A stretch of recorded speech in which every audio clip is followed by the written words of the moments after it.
today? We'll find out. Ooh, it took 8 seconds. Welcome back to the B2B Power Hour. It is what day of the week, Morgan? I don't know. It's Tuesday, I think. Did Is you it? lose I don't track know. already? Yeah, like these, sometimes these short weeks, they just sometimes it feels like a Thursday, but it feels like a Thursday for like 3 days in a row. Mm-hmm. And yeah. Yeah. What do you do? What do you do? I know exactly what you're talking about. Well, today we are diving deep with two arguably kings of discovery on building champions. I'm so excited. You know, when Megan Mishak tells me that I have to meet someone because their questioning skills are absolutely through the roof, you know what's got to happen. Charles Muhlbauer, the king of Amazing. questions. And who else do we got, Morgan? We got Mor Assouline from Demo to Close joining us today. Please welcome them onto the show. No more ghosting, better questions, and champion building. Let's do it. Golf clap. Golf clap. Golf claps only. Yes. Hey guys, what's up? Not I always much. enjoy applauding for myself. So, Well, I mean, that's what we do on this live show all the time. It's just us, speaking into the void. So might as well. thank you Sounds for like a having Brady us. bunch.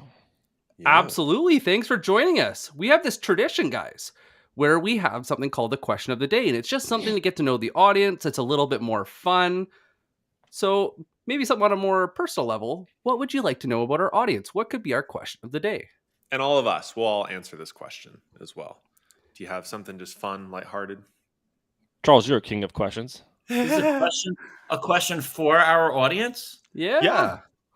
Just to get to know man. them. Something maybe a little one of the biggest ones is a hot dog a sandwich. That one. That was controversial. Oh, we're talking about like random questions. Yeah. No deep thought absolutely. required, guys. Yeah.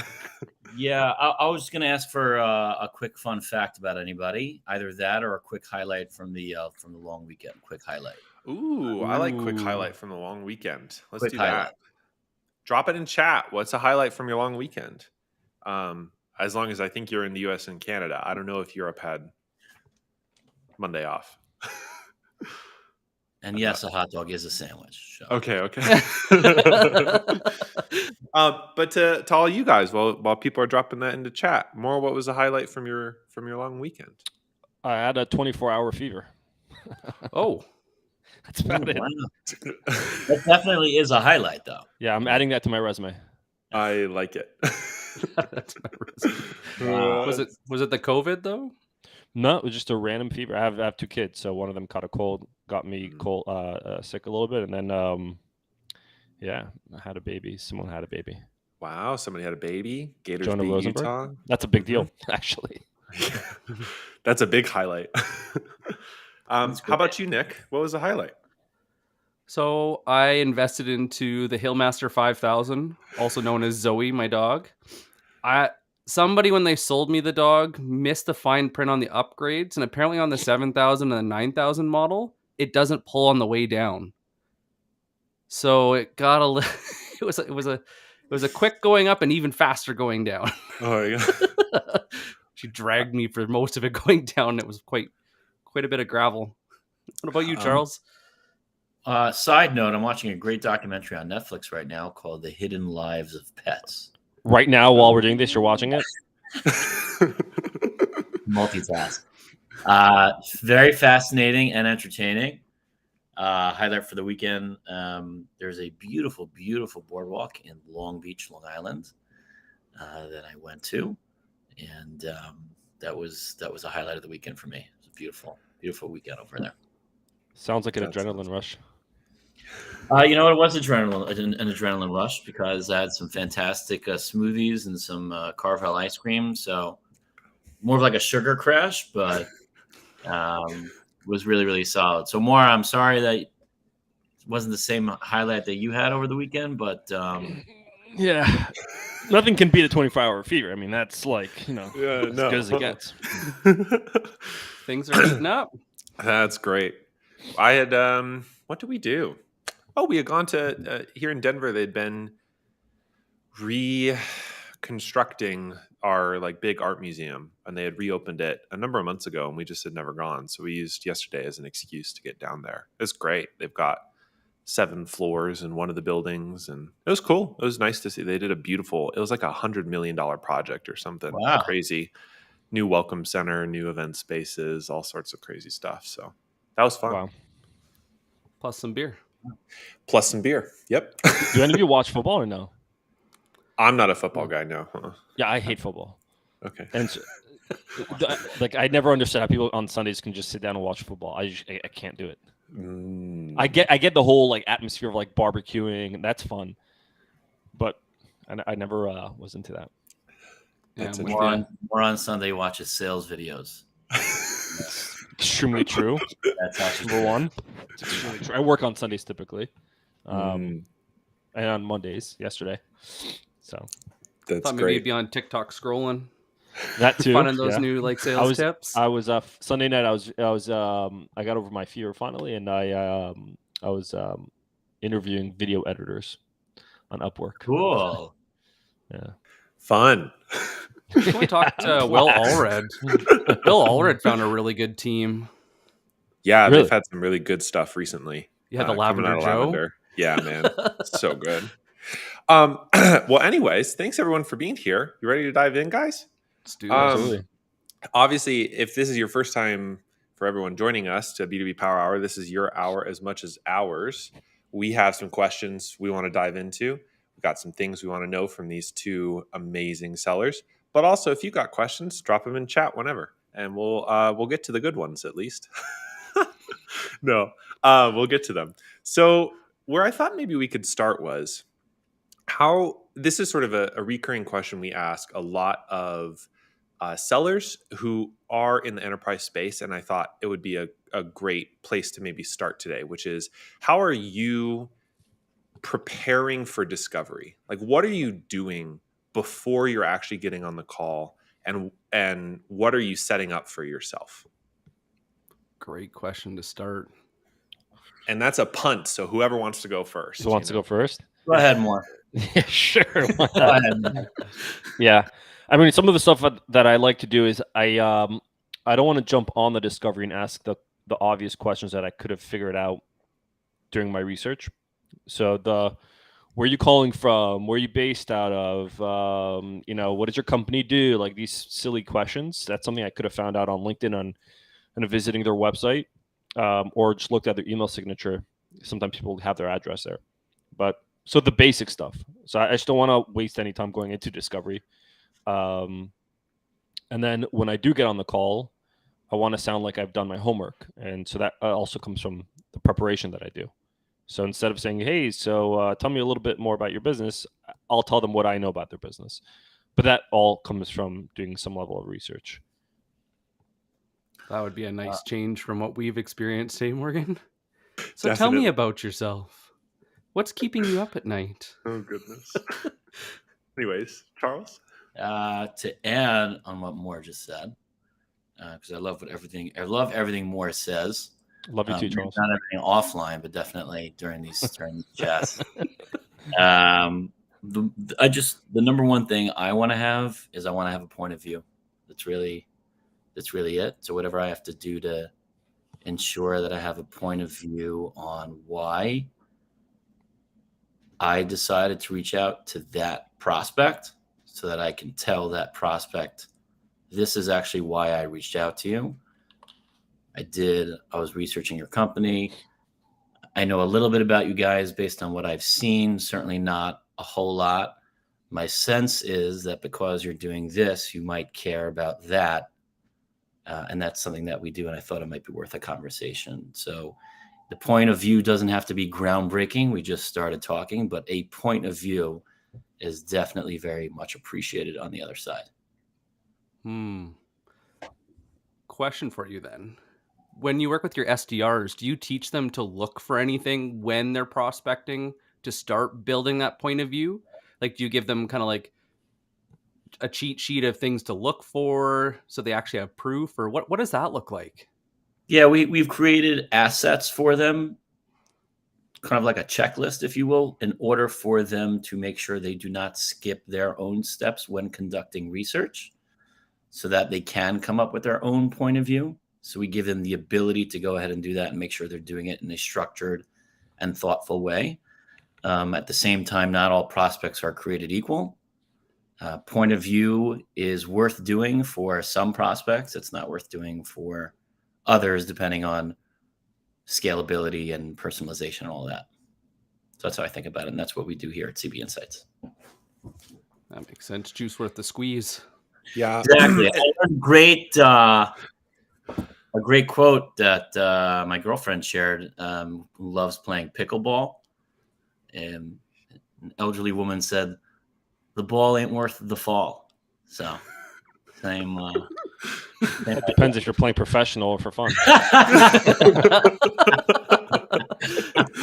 Like when I used to play basketball growing up, and like I used to take it very seriously, or somebody else would take it seriously, and they'd like, it's dangerous, like street ball. Like, dude, you're not in the NBA. Relax. Just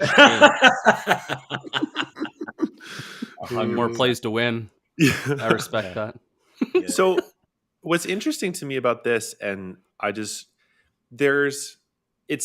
could be wrong about this, but it seems that a lot of the chatter on LinkedIn is sort of preparing sellers to enter into discovery with like the basics, but you're confirming your assumptions, you're sort of validating some ideas that you have. But what both of you are pointing towards is that sort of entering into a discovery call with this idea, maybe this person could be a champion, maybe they're not, but you're still looking for that person, comes from all of your prep work that you're doing beforehand, from the account research, mapping out the account, finding the right people, developing a critical insight, or at least a basic point of view, and not waiting to get into the call to sort of flesh out some of those ideas. So for a seller, I'm not looking for hard numbers here, but how do you think about balancing the time for doing that upfront research and sort of getting to enough accounts, shall we say,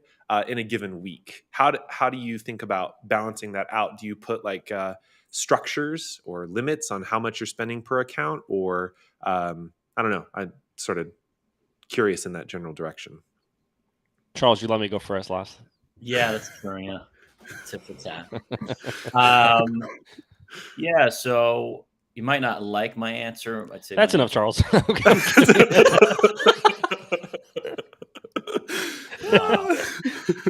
You'll get yours, Mor. You'll get yours. 2 bullet points. Listen, the first thing is, right, personally, like when I coach reps, I always tell them, like, listen, I'm giving you the ingredients to enhance your probability of success. But when all is said and done, you are the chef. You have to take the ingredients I'm giving you and make your own dishes that you like to serve, if you will, that fit you, that fit your personality.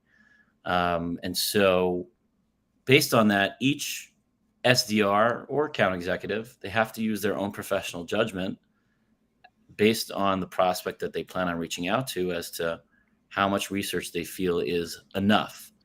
Because in my opinion, you just have to know enough to be dangerous. Actually, I'd argue that not only do you have to just know enough to be dangerous, we admittedly will tell our prospects, listen, we're not experts in your field. That's silly. You're doing what you're doing for like 25 years. I'm in my company for 4 years and we cover a lot of different areas, and I'm not sitting in your seat, but we are experts in understanding what challenges people in your seat typically find to be a pain.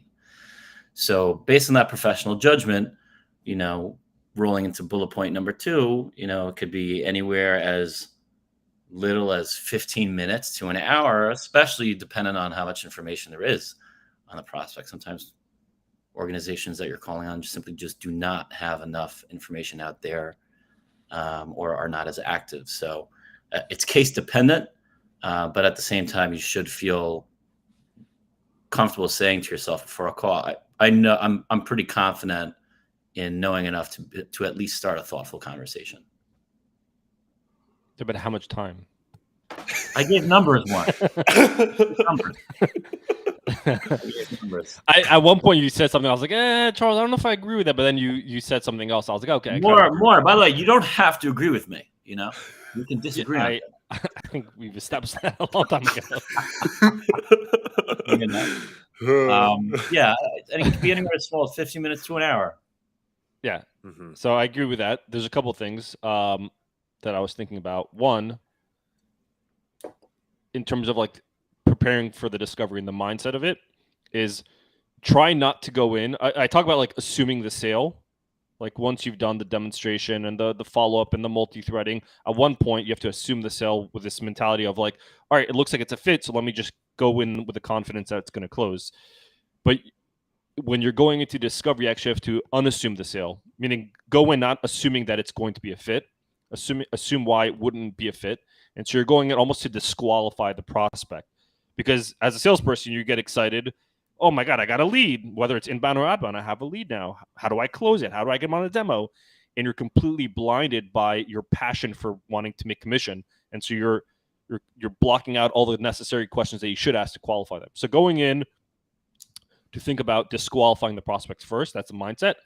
And then going back to Charles' point, yeah, you don't know your prospects' industry as much as they are, but I would argue that you should go in with the mindset that you are an expert within the industry. So let's just say, give me like an example of an industry that you're selling into, or something that you've heard, whether it's e-commerce, cybersecurity. Give me something, anything.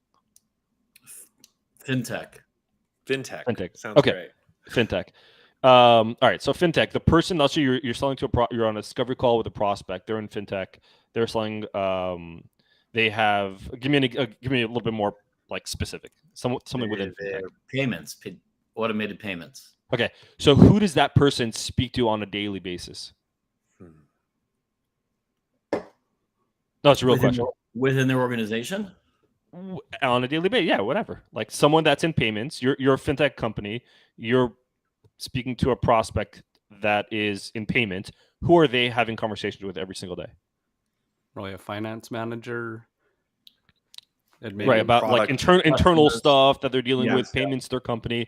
Mm-hmm. Now, if you're a fintech company and you're a salesperson, who are you talking to every single day? Other payment companies and other CFOs. And so who knows more about what's happening in the world of fintech, call it, or payments more than you, right? Like I'll give you another example, an attorney. Right, an attorney who do they talk to all day? Attorneys speak to their clients every single day. And then maybe their paralegal and their assistant, and then maybe the judge. Fine, cool. But if you're selling like a legal tech software company, legal tech product, then who are you talking to every day? You're talking to attorneys. So who's getting more insight about what attorneys are dealing with on a daily? The attorney that's only talking to their clients, or you that's talking to hundreds or maybe thousands of attorneys a year?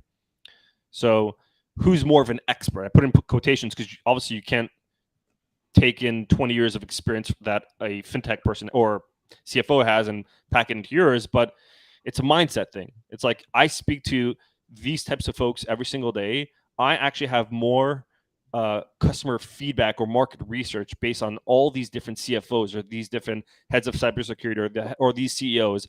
I have way more insight. So I actually know what you're going through. And so it's having this expert mentality, even though you're not necessarily 20 years in the business. Yeah, I think Mor and I are saying the exact same thing, just differently. Just to be transparent there. And just on top of what Mor just said, if you're going to share something with your prospect that you're hearing from other people in their seat, not necessarily competitors, but people who do what they do, if you say something to them that doesn't make any sense to them, then they'll discredit you in 2 seconds, right? If you say something to them, because we're taught, or people share online, right, to share something with your prospect that they didn't know, or they never knew. So I like that idea, kind of like as a theory. But if you're sharing something with your prospect that completely catches them off guard, then they're probably not good at what they do. right? Instead of that, you're sharing something with them that, like, hey, we know this is a problem for people in your seat, but we're finding it's actually a much bigger problem than it actually is. Does that surprise you? Like, it can't surprise them on the one hand, but on the other hand, they should sit back and recognize that they should do something about it. It can't be something that's like, oh, I never knew that. These people get paid a lot of money to do what they do. Of course, it's depending on who you're selling to. If you're selling, an enterprise deal and you're trying to have a thoughtful conversation with a senior professional, they have to trust that you know what you're talking about. And if you try to share an insight with them that's like, they don't believe that, they're like, and if they have a reaction like, that's stupid, it's not going to work. It has to be somewhat relatable. So You're saying that you shouldn't share an insight that caused them to say, that would cause them to say, like, what are you talking about? No. I'm saying that you should share an insight that doesn't surprise them. I would argue that you should share an insight that does surprise them. So we can respectfully disagree. I love this. Yes. No, we can totally disagree on that. I'm not fantastic with analogies. I'm not saying you're wrong. No. I'm not. Right, this is not a personal. This is not a personal argument. I'm just saying that if you're sharing it, it's like, let's use the doctor-patient example. I'm a patient. I don't know nearly as much as the doctor does, and the doctor is like, "Oh, you have pain in your shoulder. That means that could be God forbid, a symptom of a heart attack." Like, oh, I didn't know that. That's something I never knew about. But if I'm now switch the roles around, if like the patient is selling to the doctor, they can't share an insight with the doctor that like blows their mind, because then the doctor's not good at his or her job. The doctor is a professional. They've been doing this for 20, 25 years. But if you share an insight like, hey, Bob, we both know that when there's pain in the shoulder, it could be indicative of a potential heart attack, right? Yeah. What we're also finding is that there are other leading indicators that could help prevent even a painful shoulder that some of which you may know about. We're finding others. Definitely love to talk to you about it. We're finding X, Y, and Z. Curious to what extent that surprises you.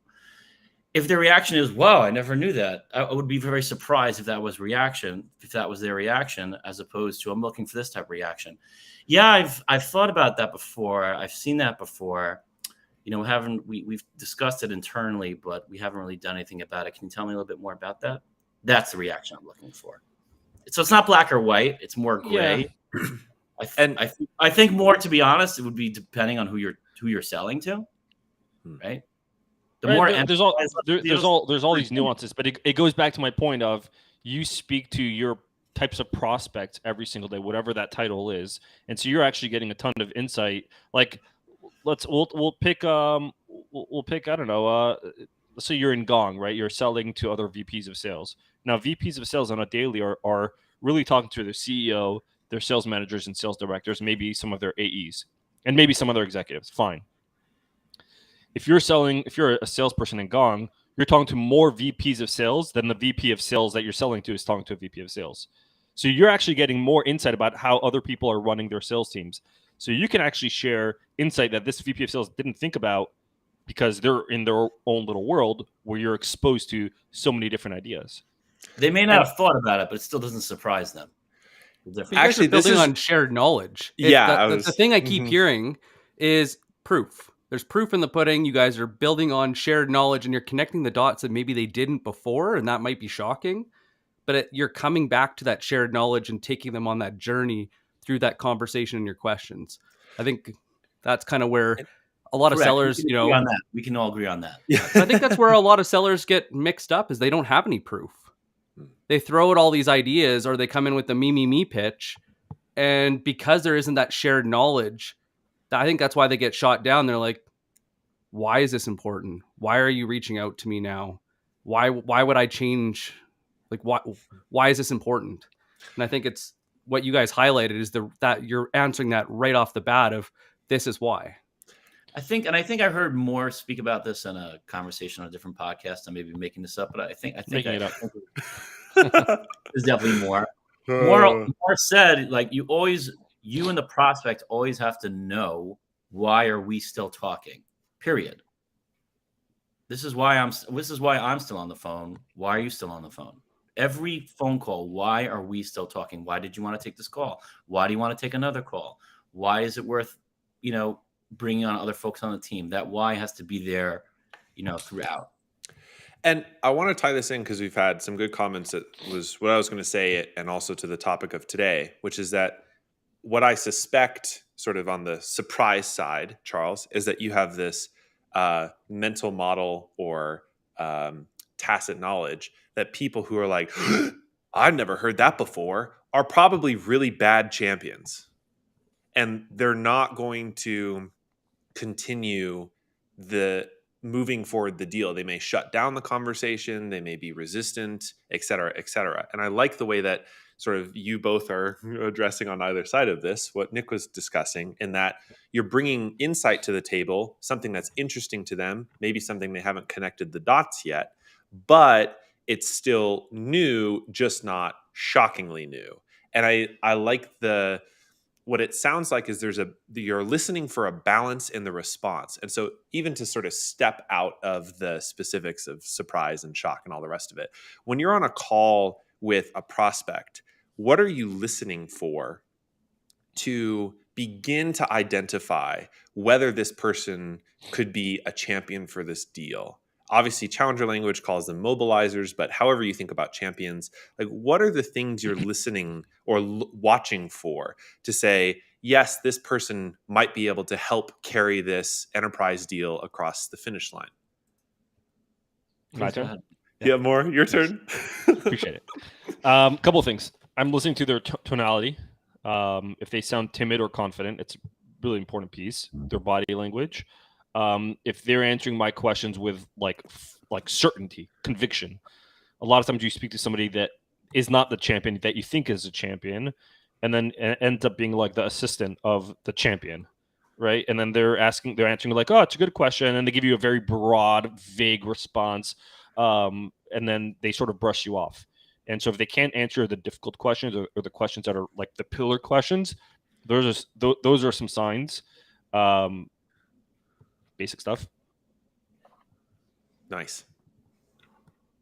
Surprise, Charles? Is that it?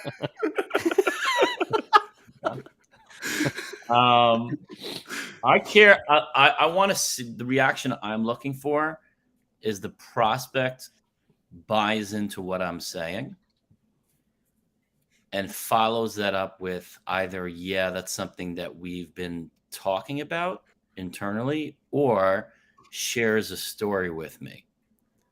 Something along That's a good those one. lines. It's not, thank you.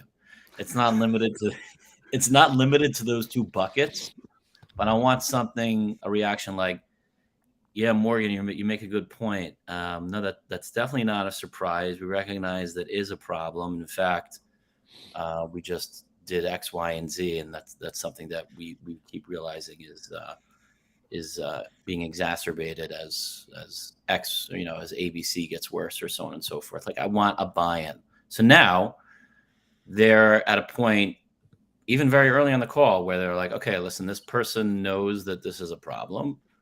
I've already told them this is what we're talking about. Now I'm going to, as the prospect, continue now to lower my guard so that we could talk about something real. Actually, I want to just share one other thing. We're all familiar with spin selling, which, in my opinion, we're going to have to get into the details of it, is a very good methodology in general for those that are listening. Situation, problem, implication, need, payoff. Okay. And I think just to touch on what Moore said earlier, which was very, very important, discovery conversations don't have to start with the S or the prospect's situation. Discovery conversations can start with the P, with the problem. You can always go back to the situation. Like, the conversations can start with an insight and a problem that we're hearing, and this is why I reached out. Now we're having a conversation about it. And then throughout that conversation, I can always go be like, oh, by the way, how big is your team? Or, like, do you guys use any tool? Like, it doesn't have to be in that specific order. In fact, today, If you're starting off with insights, problems, what you're hearing from other people at the beginning of the conversation in any which way you feel is most appropriate for your prospects, then you can always go back to the situational questions. That's easy. In fact, they'll be more open to telling you. Yeah, a couple of things. Number one, I 1000% agree with you. Finally, yeah, I think the goal of the discovery is to find out: does the prospect have a problem? Is it a real problem? How big is that problem? Who's that problem impacting? Now, if I don't have the problem, I can't find out the timeline. Really, I can't find out the goals. I can't find out who's being impacted. There's no point. If there is no problem that I know of, I can't even do a demo. And so the situation will bring up the problem, but the problem would also bring up the situation. So if you're getting a lead that's coming inbound, let's assume you've built some level of rapport. One of the first questions I like to ask that I teach my students is ask them, like, what made you schedule a call with me today? That question automatically starts talking about the problem. When they start talking about the problem, they automatically just start talking about the situation that they're in. Well, we have a 3-person company, whatever it is. But when you go in with, tell me the situation you're in, they tell you what they want to accomplish. They don't really talk about the problem too much. So I always prioritize the problem. So we call it pin selling, if you like. Yeah, and what's interesting about this topic is, most prospects,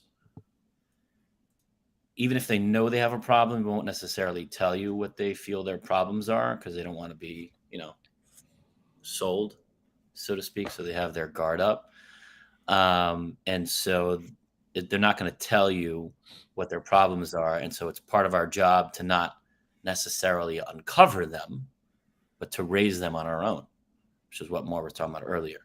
Like, I'm not going to rely on you, Nick, Mr. Prospect, to tell me what Nicholas, to tell me what your problems are. I don't care. I'm sure we'll find out whether you feel comfortable enough to tell me what they are or what they're not. But I will tell you what I'm hearing problems are from other people, and ask if you think it's worth talking about. Because if one of them resonates, that's great. If none of them resonate, that's also fine. Maybe there's something that I didn't mention that is a problem for you that you would like to tell me about. So it's of course, not a simple math equation. It's a very artful way of raising the issues so that they can continue to, or at least start to trust you. Yeah. Again, if you're going in with a mindset of, I don't know if this is going to be the right customer for us, then you remove this like salesy vibe to you. And you can go starting with the call with, hey, Morgan, appreciate you jumping on the call. I just want to make a disclaimer here. I don't know that we're the right fit for you. Make that disclaimer up front. And then you can transition into your questions. That will allow them to be like, all right, he's being honest. He's not trying to sell me anything. So, who does this really well? Alex Hormozy. I don't know if you follow him, Alex Hormozy on YouTube. But if you watch all of his YouTube videos, he always starts with something, but he always says this one line. He goes, I'm not trying to sell you anything. I'm not here to sell you anything. Automatically, when he says that, I'm like, okay, I'll listen. And so you can use that approach on your discovery calls. I'm not here to try to close you or anything. I don't even know if we're a right fit. That's the whole point of this call. That's the objective of this call. Yeah, I think in general, of course, there are exceptions to every rule. Sales professionals might be worried that the prospect is skeptical of them. And so they're always wondering, what can I do to make the prospect less skeptical, which is important. But the prospect should also understand that we are also skeptical of them. And that's why we're having a conversation. Not everybody that we speak to is a fit for what we do.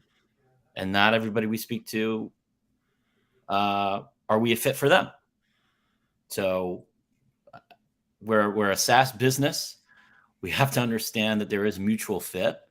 Sometimes people want to work with us that we can't work with because they're not a fit for what we do. So that peer level of that mindset, that understanding just takes a lot of the pressure off a salesperson.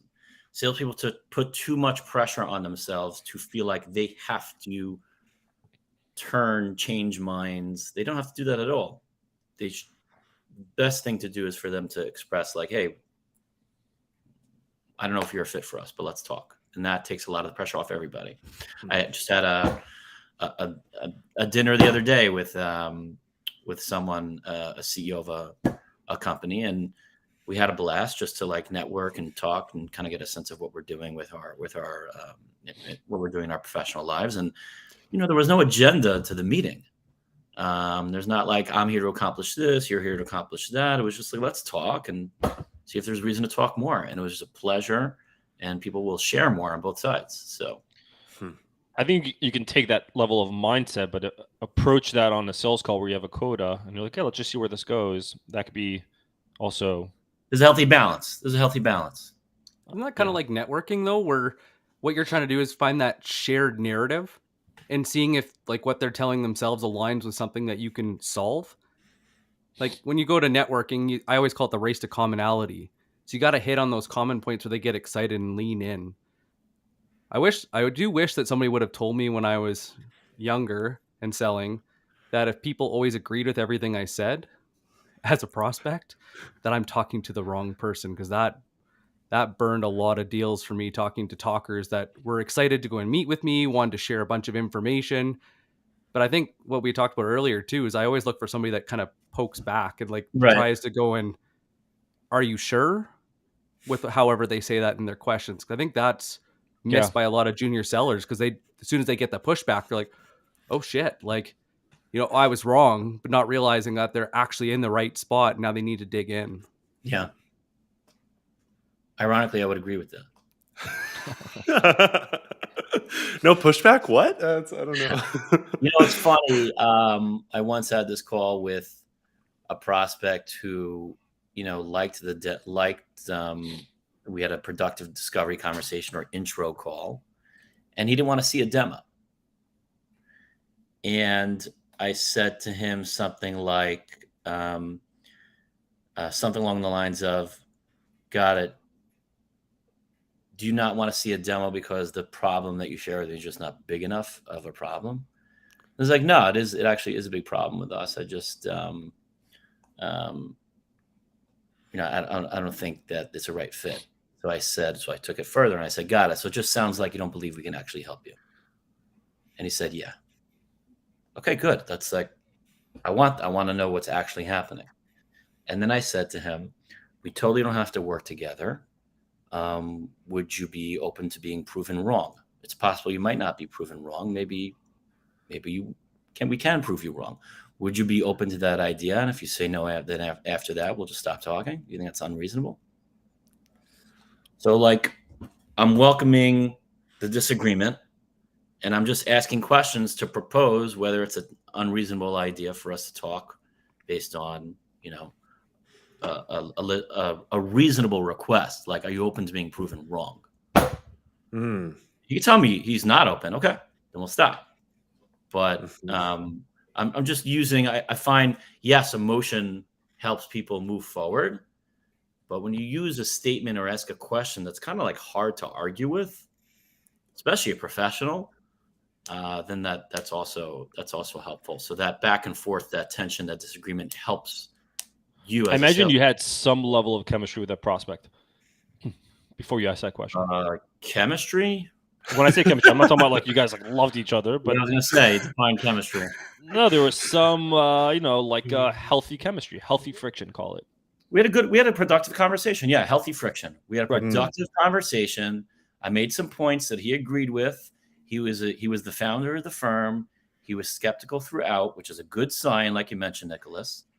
And then he didn't want to talk more. And I was basically like, why? Like, what's the big deal? You could say no. Like, who cares? But at least see what we have. And was he skeptical going in, like before the call, or when he got on? Yeah, he was skeptical of everything. So if he was skeptical, my thought process, if he was skeptical prior to getting on the call, and he's a CEO, a founder of a company, how long was the call for? Half hour. Okay, so I mean, a half hour on a CEO's calendar is a lot of time. And so if you're skeptical, well, it was booked for a half hour. He could have left after 10 minutes. Right, but regardless, like in his calendar, he had a 30-minute calendar block, but he was going in being all skeptical. Like, a founder or CEO doesn't book a call just so he can be proven wrong. What I'm saying is you're right what you did. I'm just sort of like adding to your point. Is he went in with the mindset of I'm skeptical, but he also went in with the mindset of prove me wrong. Because otherwise he wouldn't have booked anything on the calendar. No CEO wants to waste their 30 minutes of time. It's too valuable.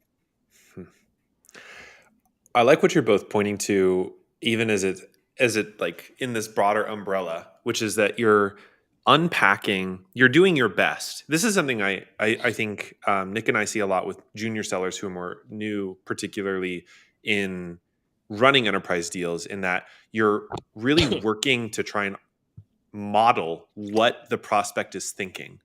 And you're never 100% right, but you're trying to get to that 80, 90%. You're unpacking. Why do they take this? Why would they take this call?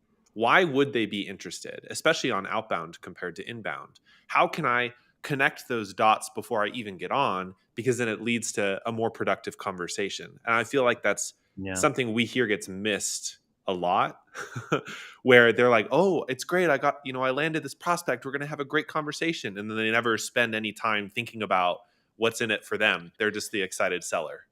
Right. Yeah, I mean, go ahead, Mor. Yeah, okay, I'll go first.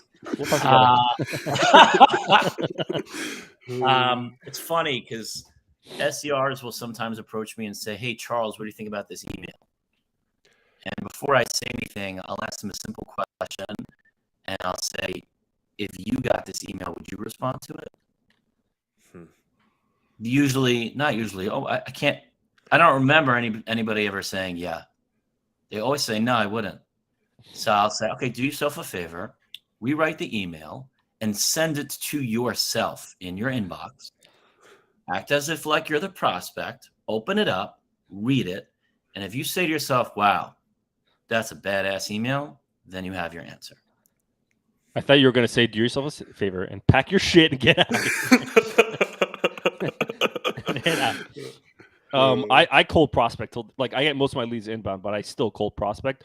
One, Charles thinks I'm crazy for saying this. You've said it before, but I find it fun. It's copywriting, in my opinion, and I find copywriting really interesting.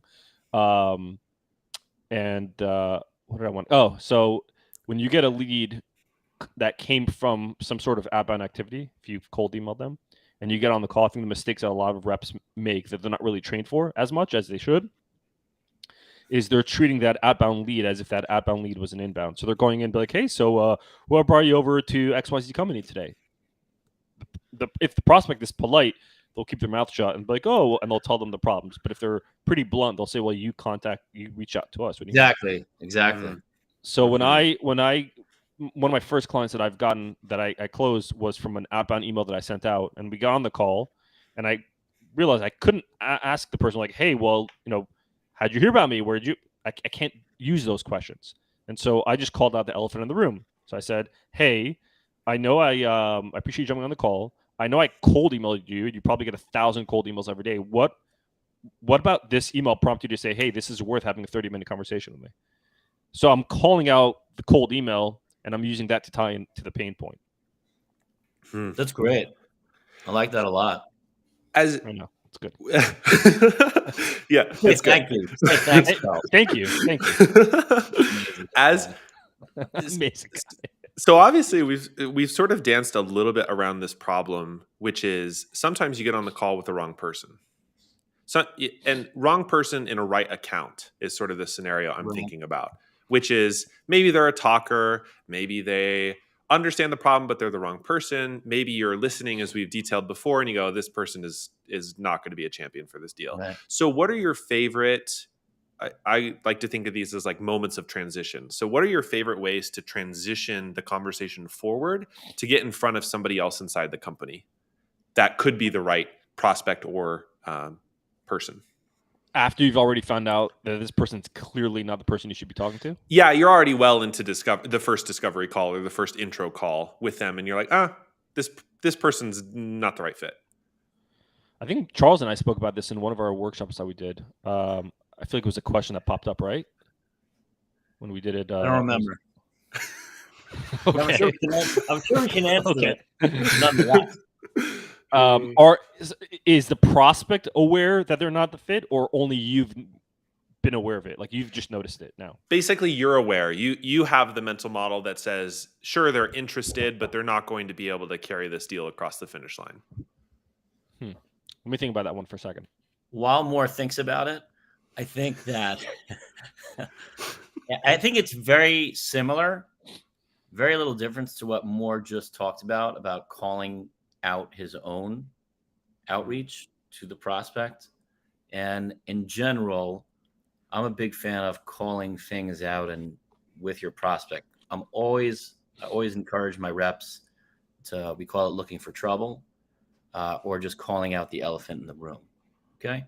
So, and this should be of no surprise to Moore. I'd be surprised if he disagrees with me.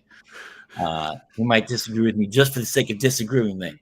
But with with that said, I think just it's not really a transition. It's more like expressing to you, Morgan, if you were my prospect, what I'm gathering.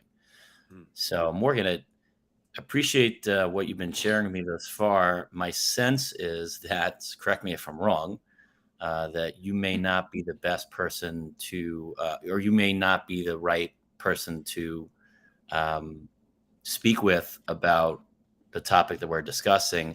It sounds like there might be some other folks in the organization that would be focusing on this a bit more.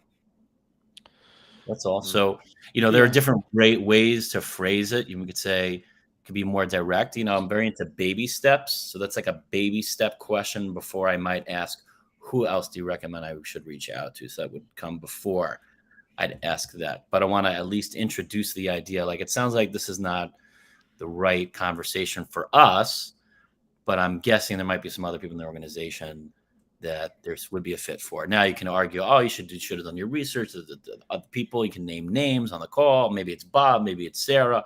There are a lot of different ways to do it, but just introducing that in the conversation is something that I would do. Yeah, if you pay attention, like, so initially when Charles was saying it, and then I was disagreeing because, not for the sake of disagreeing, just because people have egos, and if someone says you may not be the right person, it's like, what do you mean I'm not the right person? And then you role played it, and then you used your tonality, but your tonality was sort of empathetic and thoughtful, and you were almost like thinking it out loud. Your tone of voice was saying that. Then it made me be like, oh, okay, I'm not threatened by that statement. Going to your point, yeah, you should do your research. So when part of the research that you're doing before getting on the discovery call is who else, let's say your discovery call is with Morgan, who else in Morgan's department would probably somehow, like, you're essentially being proactive. Just in case Morgan is not the right person, I want to be ready when that time comes. And so the way you can transition is, one of the things I'd recommend that Charles did was you empathize and thank them for their feedback and information. So, Charles, I appreciate this level of like deep feedback and insight into what's happening in your company. And then you can do a transitionary line that I like to use, either a by the way or curious. By the way, I also noticed that earlier I was doing some research and I noticed that Nicholas was also in your company. I'm thinking, based on what you're telling me, I'm thinking that it would also make sense for Nicholas to be involved because X, Y, Z. What are your thoughts on that? So a little bit of a softer approach. I'm not telling them that they're wrong explicitly or they're not the right person. I'm just saying that this person could be a better person without saying that. I think it's less. I think my takeaway, or a big takeaway that I've a realization that I've had over the years, is that you can really ask or say anything you want to a prospect as long as your tone is just on the money.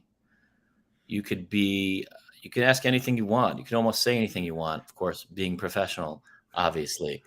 But if your tone is cool, calm, collected, and non-threatening, you could really, what I say, how to ask a question, can be done really well by somebody and really poorly by somebody else. So it's not just about the language; it's about how it's executed. No different than any comedian or singer or actor, actress, and so on and so forth. Yeah, it's a delivery. Mm-hmm. I think we can all agree on that. Yeah, we've all been in sales calls where that one goes sideways. And you're like, what did you say? Yeah, and I talk a lot about, I didn't create this idea on my own. I learned this from Question-Based Selling. It's a book written a while back. And I talk about humbling disclaimers all the time. That's the purpose of humbling disclaimers. I I may not be asking this the right way. I'm not exactly sure how to ask this. I want to told the prospect, like, I'm actually afraid to ask you this question. But but it's the delivery that matters. Like, I can say I'm afraid to ask something, but not like cower, right? But I can just tell you confidently, I'm afraid to ask you this. And it'll come across a lot better, and they'll appreciate it, and just opens everybody up. Yeah. I love humbling disclaimers. And there's so many ways you can play with it, right? You could be like, I have a really awkward question to ask you, right? Yeah. Like, it's just great. It's building that connection. I like that. Yeah. Nick, do you have anything to ask these wonderful gentlemen? I've been just carrying some questions.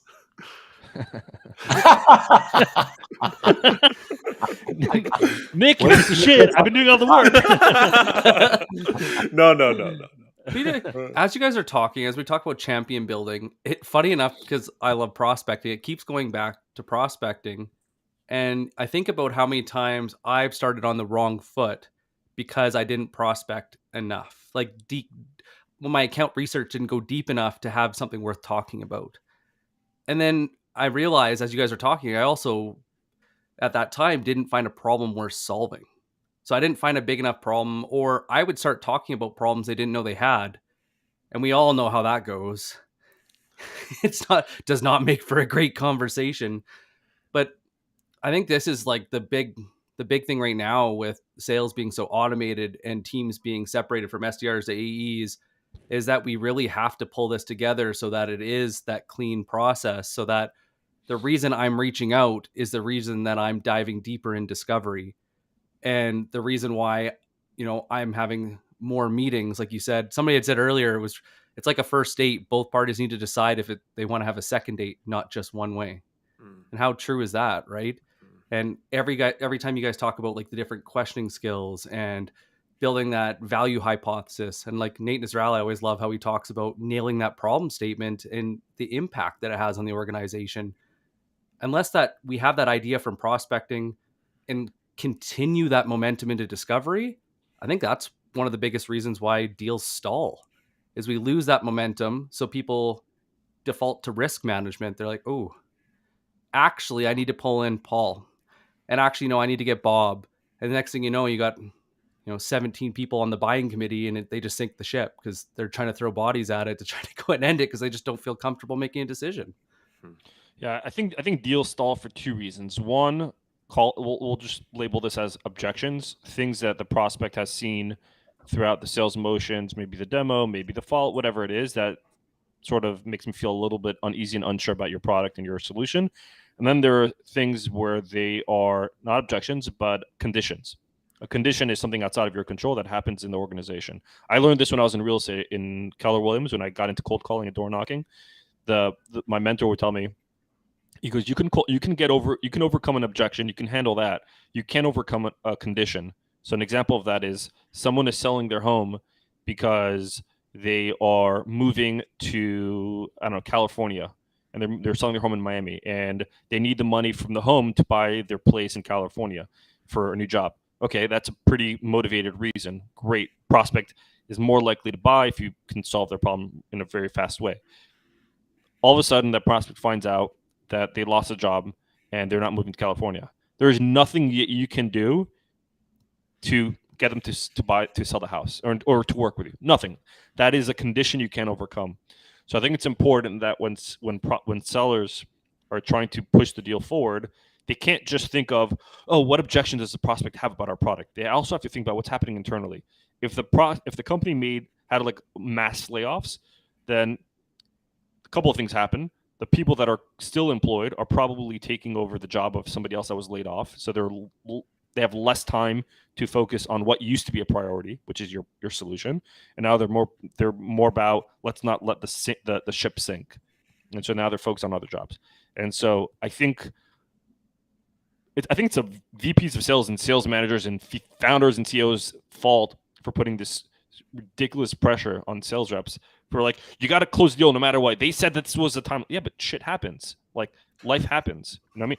You know how many times I was 2 seconds from purchasing something, I was like knee deep in like doing the research. I was like, all right, I'm making a decision. I slept on it, and then like the next day something else happened in my business. I was like, all right, this is no longer a priority. Let me shift focus. Like that happens every second in a company. I worked as VP of sales in the startups. I know what it's like. And then it sort of dies down, and then over time it builds over time, and then shit happens again, and the CEO is like, why didn't we fix this a long time? Okay, get on the call, and then they're back to being motivated again. And so I think being mindful of the prospects like buying environment more than your selling environment. Yeah, as Mor is talking about that, it's like, in general, you have to have 3 things in order to even think about having a closed deal, right? The prospect has to have, obviously, admit to a problem. The prospect believes that the problem is big enough that they actually want to solve for it. That's number 2. And that the third item is that what's that? Why you? No, they have a problem. They've decided they want to solve for it, and they believe that I guess you could say, argue it's interrelated to the second one. The impact is actually big enough for them to react, right? Because it could be a problem, but the problem's not big enough, and so on and so forth. But to Mor's point, the problem is based on a condition. Problems are based on conditions. And getting to like what is the root of the problem? Why is that a problem? That's pretty much getting to the condition. This is the condition that we're in right now, and that condition might change, and then it's not a problem anymore, or not a priority. So that's just what was rolling through my my mind. That's spot on. I also want to. I know we're close to the end, but Mor, you should have had points, by the way. Like we should have, because Mor and I are very competitive. Like ding, ding, ding. -1 for Mor, and like we should have created. Yeah, but we're showing each other some love right now. Yeah. Can we get? I'm forcing myself to agree with you. So,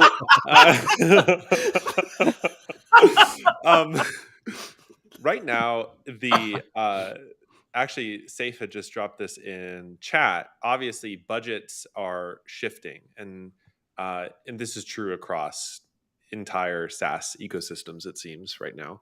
So when you think about conditions and objections, and also navigating the sale, particularly for deals, not new deals, but existing deals, qualified deals in pipeline, how much do you believe budgetary conditions inside of a company are the conditions that you can't overcome, or simply relate back to not identifying a strong enough pain and not getting that over the finish line? And I know there's probably context here in the company, but I just punt.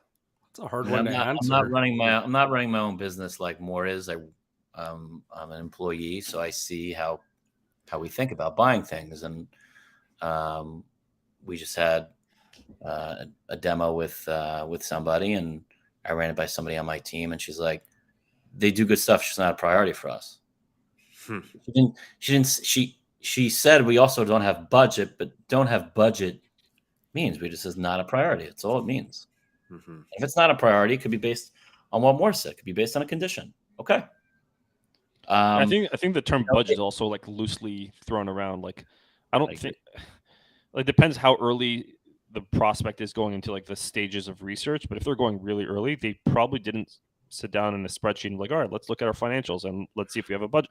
They probably didn't do that. So you ask them, do you have a budget? Like, no, not really. It's like, oh, not qualified. Not really. Yeah. Maybe it's just too early. Asking if they have a budget is, I mean, I wouldn't ask that. It wouldn't be one of my first questions. It would definitely not be one of my first questions. It's just not. I don't care. I really don't care. I don't care. Yeah, and then if they believe they have a problem, they believe that their problem is big enough to solve, and they believe that we believe, like a lot of people, like if you're a salesperson, the prospect, they have this problem, but the prospect doesn't believe that you can help them, right? It has to be. It's a lot of things, a lot of loops that you have to jump through, so to speak. Or like you said, either they don't believe in that you can help them, or they don't believe that their condition is that bad. Yeah. All these things have to be figured out way before they believe we can help you. A lot of salespeople flip it. Oh, we can help you. I hate that. Who cares? Don't care. And they say that during discovery also. Yeah. It's like, so what are you looking for? We're looking to increase our sales. Well, we're the perfect company for you. It's like, it's premature ejaculation. Like, I don't know. That's one way to tackle it. Yeah. It is what it is. They're like, it's too Yeah. soon. So I couldn't give a different example more. I don't know why that just popped into my head. All right, that's a first. It's a first for the B2B Power Hour. I'm into it. That's great. But it's true though. It's like slow down. But I'll give you a personal story. I'm working with a particular lead right now. It's a big account. My accounts are really much like I've sold in SMB as a VP of sales and had a team. But as a founder for my company, I have an SMB side, which is my university, and then I have my enterprise side, which is my services, which is pretty much enterprise dollars in terms of revenue. So I'm talking to a company, and I happen to know two of the founders, and now I know the other founder. Long story short, we're negotiating, and one of the questions I asked him, like, why are you even looking into something like sales training, whatever it is? Long story short, he doesn't have time. They can't scale. They're about to hire 2 more people. Blah, blah, blah, blah, blah. And so the CEO is a type of personality where he's very like, let's do it, and then like tomorrow he can cool off, right? And so he's a CEO and he like runs the show, so to speak. Not runs the show, but he definitely, has a say in everything. And so if he says it's hot, then everybody thinks it's hot, and then they're ready to buy. Long story short, my long story shorts keep getting longer. Yeah. He wanted to implement his pain point was pretty big. I don't have enough time to train my team. We're about to hire 4 more people. We're about to raise money, all these things. And I was like, okay, so when are you looking to implement something? Training, whatever. He goes ASAP, yesterday. Like this high level of like, all right, so if after today we speak and you see that this is going to work out, would you be ready to sign up by the end of the week? Yes. I'll sign up by the end of the week. Okay, cool. So high motivation. And then we went over the pricing, sent a proposal. We went back and forth. Long story short, it started getting a little colder. It's still warm. We're still in conversation. It got a little colder. And then he's like, you know what? Let's look at this in September. This conversation was happening in July. So I spoke back and I'm like, I'm a little confused. You originally said that the reason why you're looking for something like this is because big ass pain point. So I'll bring up specifically the pain point that he was having, the impact of that pain point. So you said that you don't have time to coach your sales team and you're about to hire 4 more people. And because of that, like it's going to be like do or die essentially for the company, for the sales department. And you wanted to do this yesterday, but now you're pushing this off to September. What's changed in the timeline that this is no longer a priority? And you can ask this direct question. He called me up and he just had an open conversation about what was happening.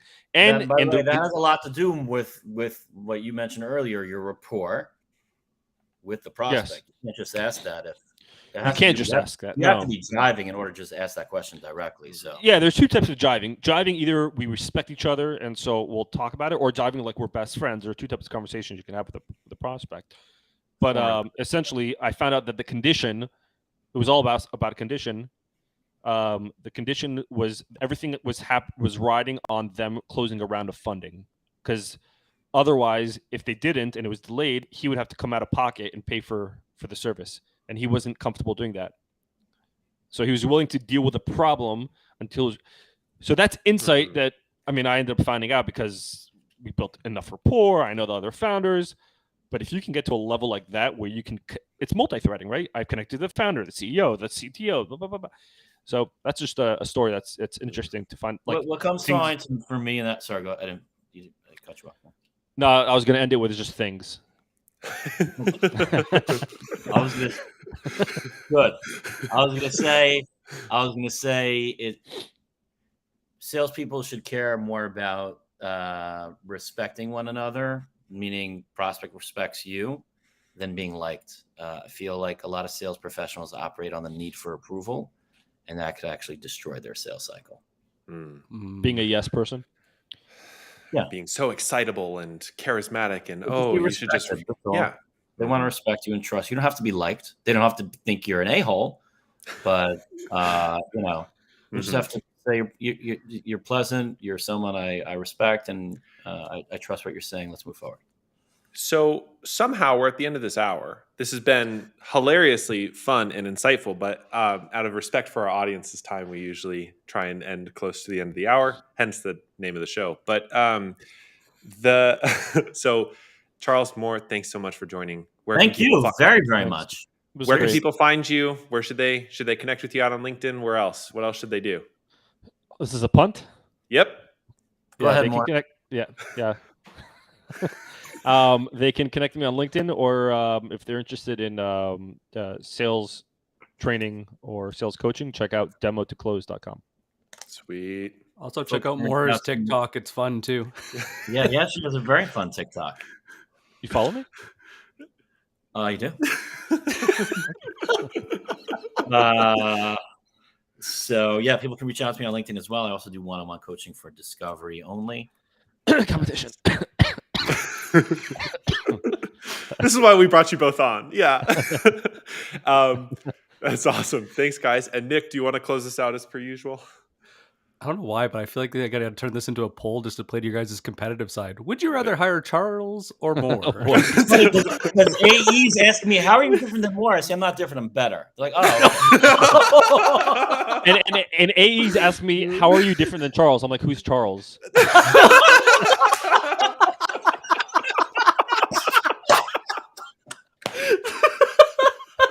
Oh, wow. Oh, wow. Oh, that's so good. Wow. We can stop here. We can go on for hours. But... Nick, do you want to close this out? Guys, it's 2022. Nobody should suffer in silence. If you need help, if you're struggling with sales, if the world is overwhelming, reach out to any of us. Get in the comments, shoot us a DM. You don't need to buy anything. It is no longer acceptable for sellers to suffer in silence. So if you need help, reach out. We'd be happy to help you. And thank you so much for tuning in. And I think it's fair to say this poll's got to go live. Yeah. Thanks, everyone. Bye, Take care, guys. Love you, Charles.